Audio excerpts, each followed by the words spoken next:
This is Uche Njoku, and welcome to the Sneaker Principle Podcast. And in this episode, I'm about to do something that I haven't done in a very, very long time. I'm a little nervous. I'm going to talk about gear, technology, specifically cameras and lenses, and why, as a school principal, you should consider purchasing one for your school. Let's go ahead and start. When they see me, they know that every day when I'm breathing, it's for us to go farther. You know, every time I speak, I want the truth to come out. You know what I'm saying? Every time I speak, I want to shiver.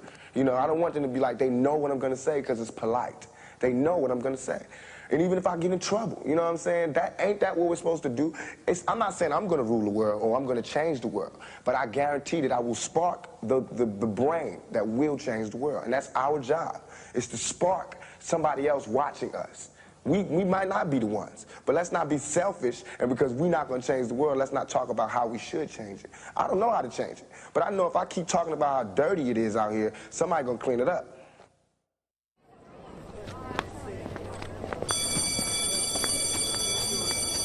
And now he's been promoted. His job, principal. So check this out, guys. It's been a long time since I last talked about gear or even presented a product.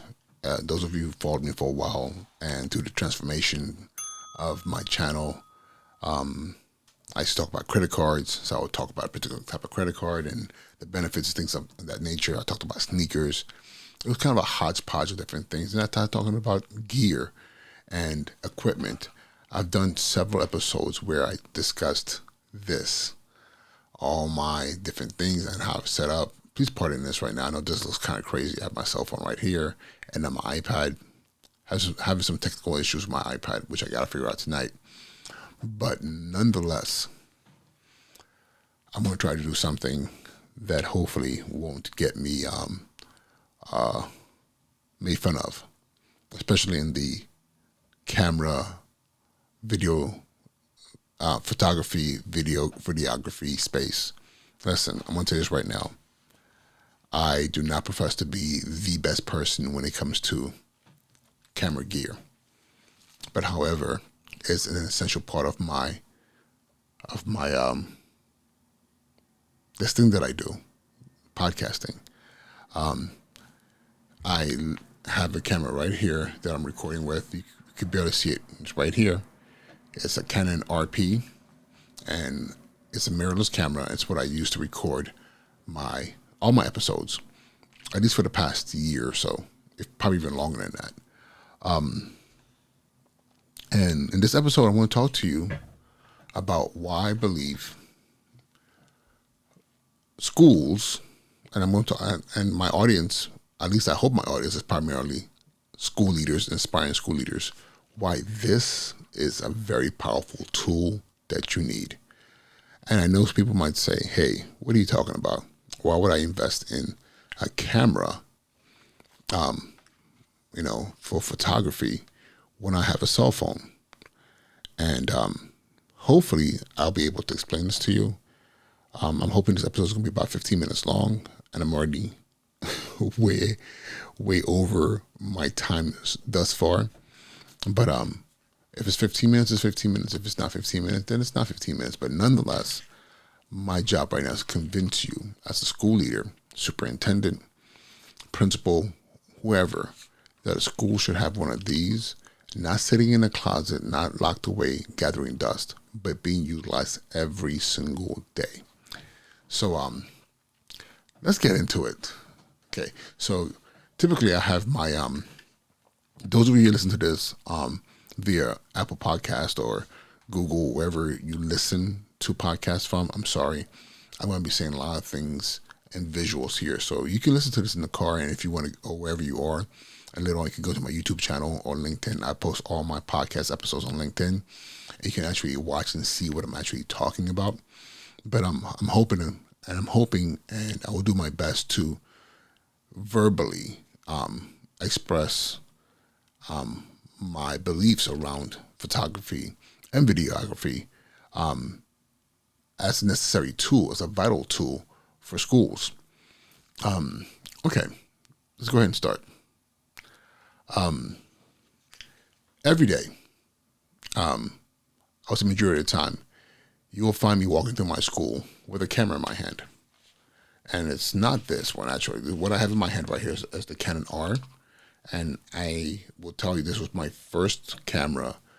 This would have been maybe about 4 or 5 years ago that I had. And I would walk around my first school. I was principal, and I would be taking pictures all the time. At events, walk into classrooms. I would go into observations and take pictures. Take pictures of teachers teaching, students working. I would be in the cafeteria, in the yard, taking pictures, because I really believe that branding is one thing that we're not taught in school leadership courses and certifications. We're taught on how to run a school.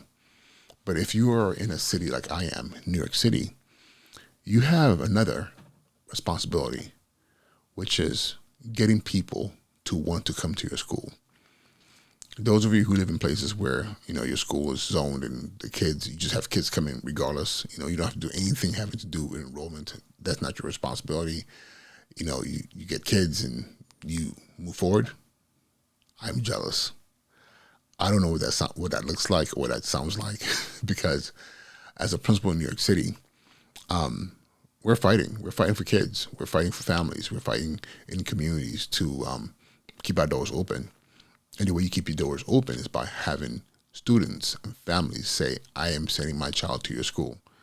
In a city like ours, where we have a lot of charter schools and private schools and a lot of options, and I'll tell you right now, I am not anti anyone else, but I am pro making sure that I'm presenting my best foot, the best image, the best narrative about my school. And I would say my schools, but this is my third school as a principal. And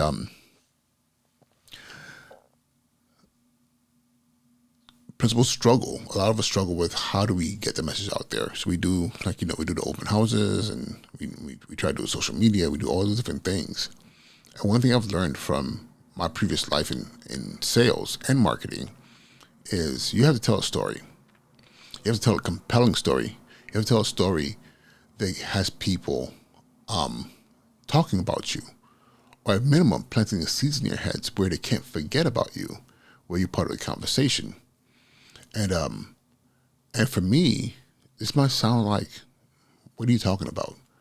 But I really believe that at minimum, photography, catching pictures, catching those moments, those amazing moments in your school where something great is happening in the classroom, a child smiling, teachers engaging each other, just the day-to-day things that are happening in your school, those amazing moments that often are not talked about because we're running around dealing with all the other things rather than capturing the amazing things.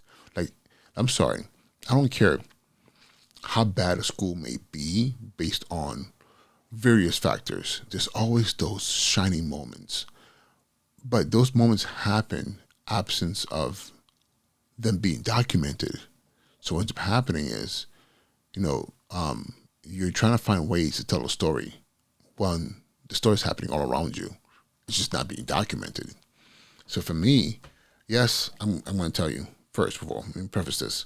Yes, I did major in film and media studies. I love photography. I love video. All this is amazing to me. The fact that what you're watching right now is something that I spent many hours trying to figure out how to create this image. This, what you're seeing right now, where people are like, man, how do you get that? How does your video look like that? I did that because I was watching I was watching YouTube creators and content creators saying, how do they get that beautiful blurry background, the skin tone and the sound, the way it sounds. So I spent a lot of time doing that. And the pandemic, for all the bad things that happened in that pandemic, it also gave me a lot of time to figure out how to best present content to my families and my students in a way that they were engaged. I remember I was teaching classes during the pandemic, and kids would ask me, Mister, why does your video look like that? I was like, what do you mean? They're like, it looks like a YouTube channel. And that was intentional because I knew, there are certain factors that no matter what you're doing, if they're not in alignment, people tune out. And that is audio. How do you sound? That is the image stability, like things being still and they can watch it like they're watching a movie or a TV show. Lighting that's pleasing, it's very clear.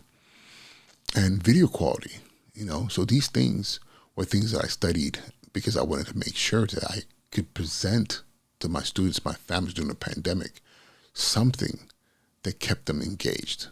And one thing I would tell you is in the world we're living right now with social media, how much we spend on Instagram or TikTok, swiping, while watching video, we're hearing sounds.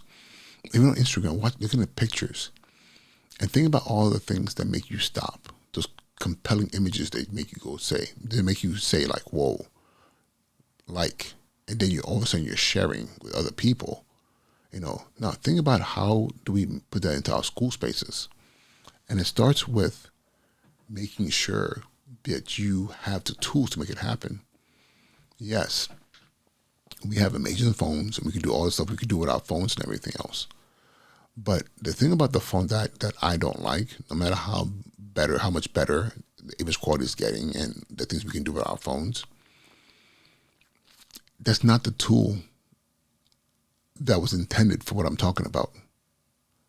I'm talking about really saying, how do I commit energy? And I'm not saying principals or assistant principals or school leaders should be the ones doing this. I'm doing it because this is something I'm passionate about, but it might be somebody on your staff whose job is to document. Listen, in one of my previous schools, because as a principal, I'm also busy, even though I want to be the one to do it all the time, I had to teach kids, some of my students, to be the ones behind the lens, taking pictures, recording video. And I'm talking about high quality pictures that when you post it on a website or you share images from an event, it looked like it was done by like $1 million marketing agency.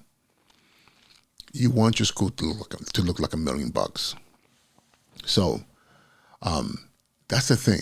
Like, being able to capture those images in a way that just looks amazing, but it's also thoughtful, because this is not your phone.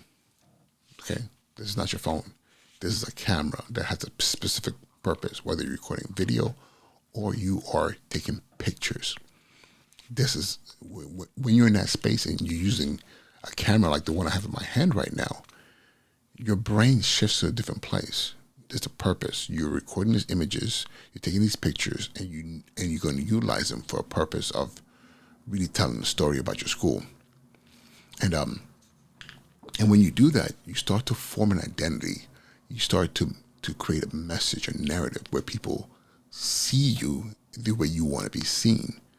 And the great thing about using photography and amazing images, compelling images, is that it changes everything. Perception, how people talk about your school community, how people tell the story about what they're seeing. The same way we get engaged on social media, the same way, if we do this the right way, people get engaged with your school.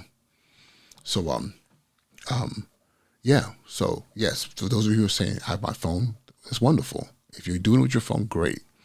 But I think when you commit to resources to a particular place, and then you have the people, it might be a photography club, it might be kids who are just doing this, and they're ever honing their skills, then what you end up having is a very, very, very powerful tool.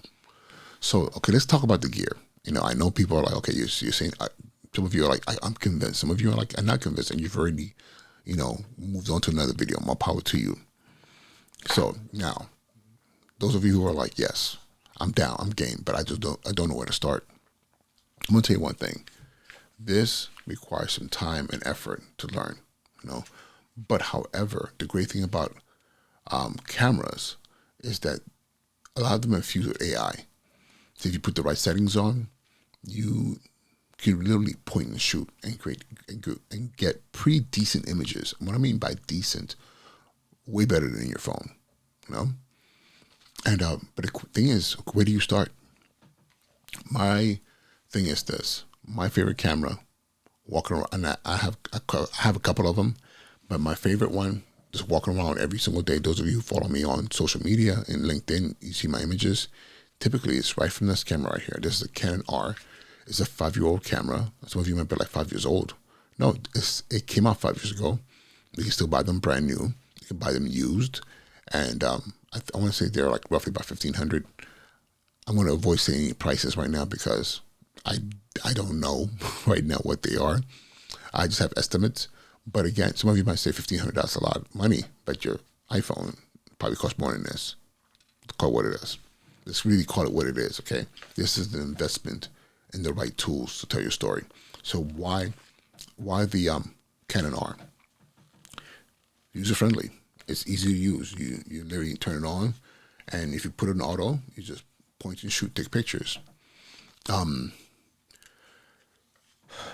For beginners, those of you who are just brand new to even using a camera, it's easy to use. And the great thing about it, there's literally 1,000,000,001 videos on YouTube you can watch. Just to set up a camera, understand how to use it. It's not that complicated, because one thing about the cameras is it's all about repetition.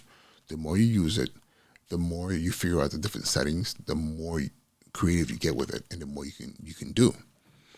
So, and the great thing about this R, the R is the first mirrorless camera. And what do I mean by mirrorless?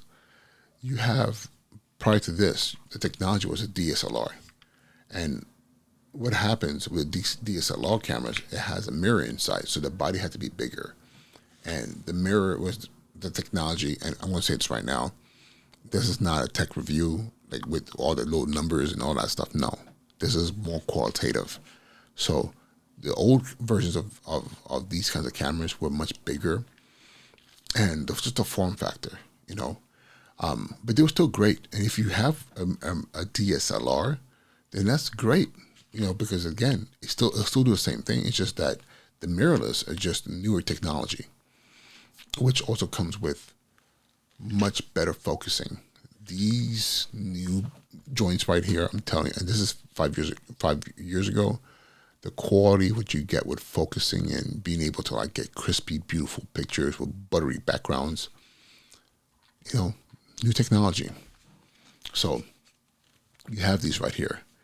And but what you're seeing right here in my hand is just a camera body. If you're noticing, I'm sorry for those of you who are listening to this in your car or you listen to it in your headphones.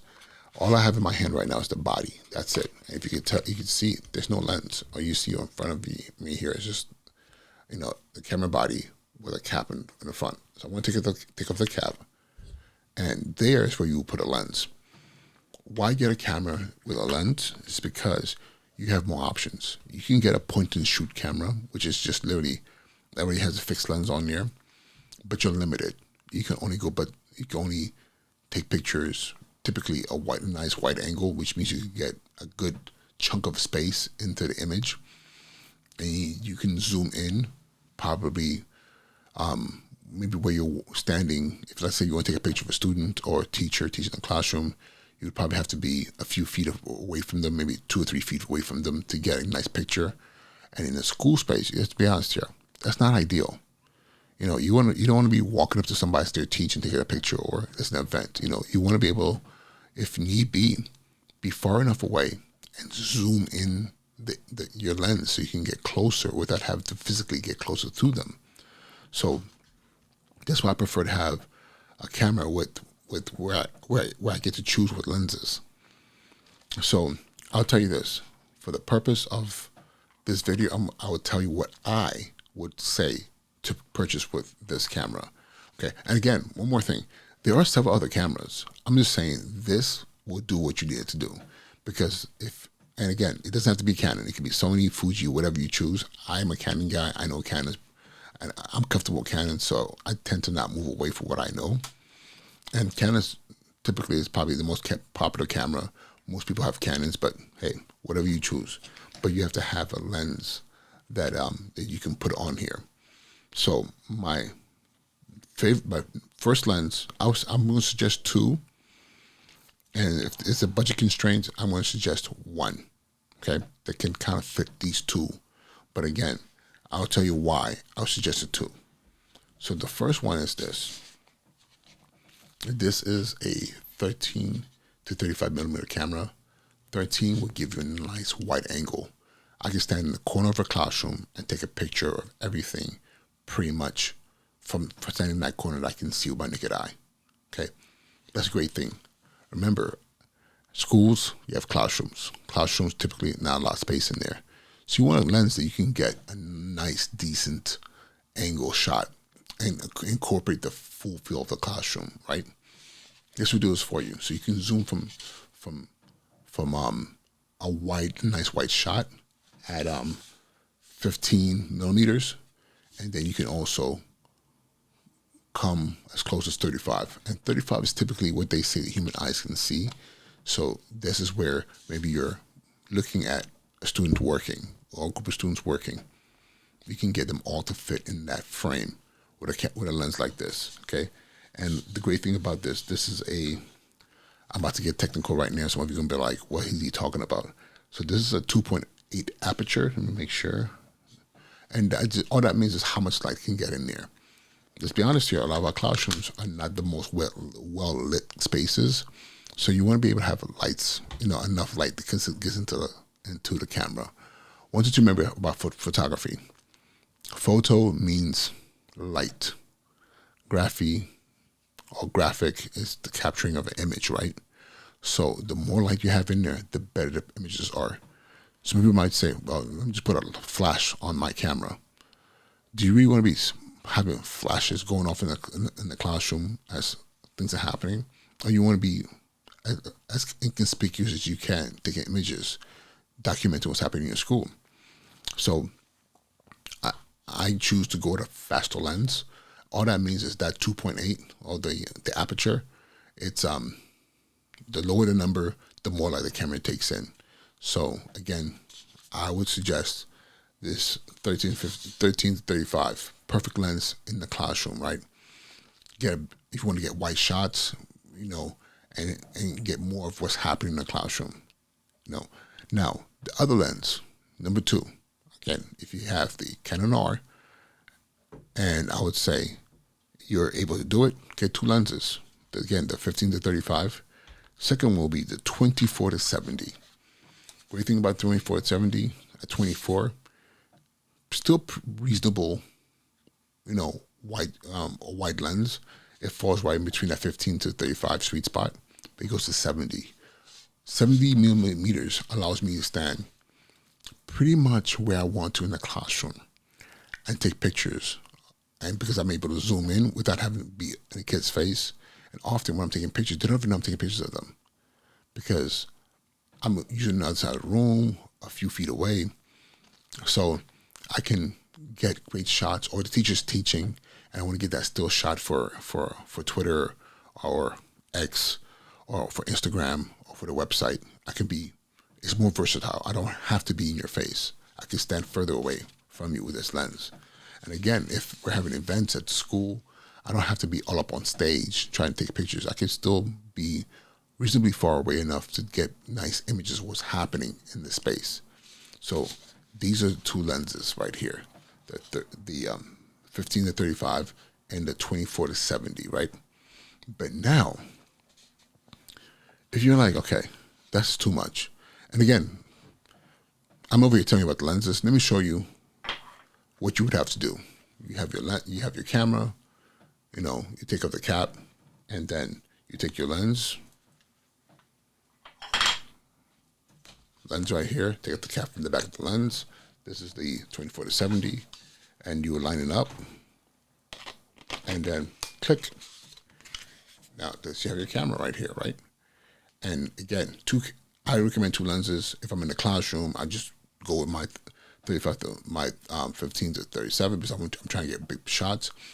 If I want to get more intimate shots of particular students doing stuff, the 24 to 70, again, will suffice. I don't walk into class with both lenses, switching lenses out. I just ask myself, what is it I'm trying to capture? Where am I walking into?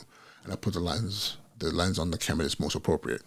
So I would tell you, typically I'm walking into a class with 24 to 70, because I want to keep as much distance between the camera and life that's happening in my classrooms, right? So, or even in the hallways or wherever, or outside. So I put this on here, and this is what you have. But some of you might be like, listen, I don't want to have to do all that thinking between 13 millimeters to 35 millimeters, or 24 millimeters to 70 millimeters. And then you might ask, what if the person I'm trying to catch is a little bit further away? What do I do then? Then I would recommend this guy right here, which is actually cheaper than these other two lenses. This is a 24 to 105 millimeter lens. So now, why is it cheaper? Because you would think, wait a minute, that lens could go, it's not as wide as 15, but it does start at 24, like the 24 to 70, and it goes to 105. But again, the 24 to 70 is also a very fast lens. It's a 2.8. It gets a lot of light in there. So the thing is, with the 24 to 105, this lens right here, the one I own, has an aperture of 4. It's an f4. So it doesn't let in as much light. Doesn't mean it's a bad thing. Okay. I don't want to get into all the little unnecessary details.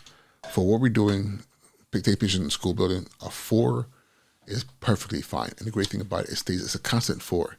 So it still gets pretty good light. You're not going to get crazy blurry backgrounds, but that's not what you really want to do in a school. You want to catch as much as what's happening in the backgrounds, right? So this lens right here, again, can be your one lens. It's your camera. And again, you're taking pictures. You're going around documenting. But the great thing about these cameras, you can do video. You could hold the camera really still and do videos, interview students, to get moments. And you have all these quality images up to 4K, okay? I stick to 1080p, which is a standard high-quality video. People always assume that my videos are 4K, are recording in 4K. No, this is 1080p. I've always done 1080p. It's easier to manage. I don't have big files. I can edit, post. It works perfectly for me. So this right here, again, you can walk into a classroom. You're not going to get as wide as 15, but I'll be honest with you, there aren't too many times that I need to go that wide. 24 tends to work perfectly for me. But with this lens here, depending where I'm at, it's perfect, because I can stand across the room and zoom in. I can stand back of the room and record a teacher, or even zoom in close to them to take a picture or do a video. And again, this lens right here will do it. This is probably the most versatile lens. It's just that my creative side, being, I don't want to say I'm a filmmaker, but the filmmaker hobbyist in me and the photographer in me, I want the versatility that I get with these other two lenses. And I have a bunch of other lenses, but these two are the ones that you're going to see me walking around the school with. But this lens right here, which was actually my first lens that actually came with the Canon R, this did a lot. Proms, listen, I do not hire photographers for my proms. No, I bring my camera. And the goal is to train students, who will come to our events and be the photographers. It is a skill. It's a skill that pays really well if you know what you're doing. So this right here, the Canon R 24 to 105 f4 does the job just as well. So yeah, forgive me, I'm going through my notes. I just want to make sure I caught everything. Again, when you have these tools, you can tell a story. You'd be surprised how a photograph, one image, teachers laughing, kids doing work, something amazing, or a video, a short clip, can really, really, really define you as a school community, And one of the things, too, I say all the time is, principals, please learn how to be in front of a camera. Learn how to be in front of a photography camera, or in front of a video camera, because you are the chief executive of your school. And often you are the one that determines when a family says, okay, I'm bringing my kid to your school. And I've learned this the hard way, because I have families who brought their kids because I was the one there, because I told such an amazing story about my leadership that they were like, whoa, I want my child to be at that school. I told such an amazing story about my teachers and my students in images and video. And they're like, whoa, I want my child to go there. Look at that. Think about it. It's like a commercial. Let's be honest here. How many of you guys have ever bought something because you saw a commercial and hopefully the thing was good, but sometimes you get that thing, you're like, this thing sucks. But they did such a good job in promoting and creating a narrative and the image of that thing. I mean, please, I hope, I just realized what I just said. I hope that your school doesn't suck and you're doing everything to make sure your school is up to par, and the story and the message you're putting out there is in alignment with what's happening in reality in your school. But again, it's very important to realize we live in a world where images and sounds are the first thing people rely on in making their decisions. Often decisions are very impulsive because, we have a very short attention span. So if you don't hook people in early enough, then you find yourself in a position where you're like, why am I not getting any families? Why am I not getting kids coming to my school? It's because they don't know what the story is. And that is completely in your hands. So document. Buy a camera. I think every school should have a camera and have at least one person who's the chief storyteller for your school. Okay, I'm not just talking about the yearbook, But think about this: when you have a great camera and people who are not using it, this is what's happening. You have all this content for your yearbook, which is amazing. But better yet, you have amazing marketing material for your brochures, for your website, And again, we live in a world where these things are important now. I think that's it. Hopefully I didn't do a sucky job at this and I didn't tell lies, like giving numbers that were not correct. I'm a very instinctual user of these technologies because I've used it for so long, and I know how to take a shot, at least within my school spaces that tells a story. And the other thing too, I'm always telling the story. But one thing I've learned is you can tell the story all you want, but at some point in time it has to live somewhere. It has to be in a space where the story can be seen, can be heard, and people can really be engaged with it. And that's the purpose of having a camera and having the tools to tell that story. Lastly, a lot of you out there are I've seen it spending a lot of money with companies who will come in there and tell the story for you and present a photographer and all that stuff. It's great. But they're often charging $10, $15, $20,000 to do that. And let's be honest here, often it's okay. It's better than what you had. In some cases, if you're not aware, you're thinking this is like amazing. But what if you were able to do it for yourself? Because guess what? You're there every day. Your team is there every day.